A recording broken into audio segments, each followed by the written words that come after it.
ধরনের রাস্তা আসলে বাংলাদেশে খুঁজে পাওয়া যায় না।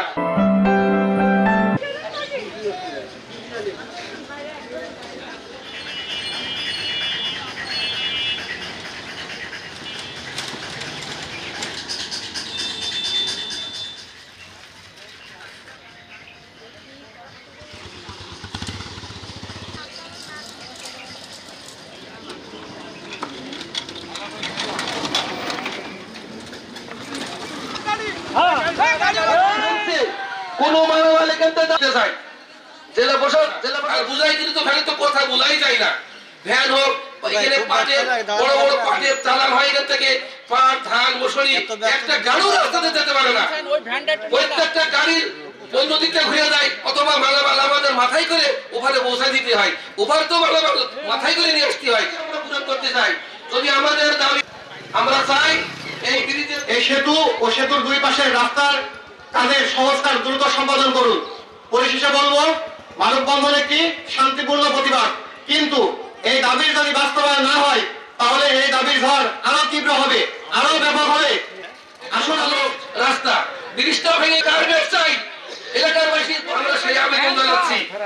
এই আমরা দীর্ঘদিন এই 16 বছর আওয়ামী লীগের আমলে কোনো কাজ সম্পন্ন হয় নাই।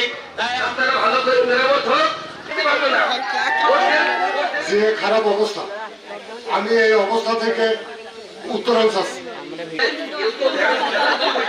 আমাদের পুরাহাটি ইউনিয়ন চেয়ারম্যানকে বলেছিলাম, সে বলেছিল যে আমি এই রাস্তাটা ইটপাড়ি করে দিব।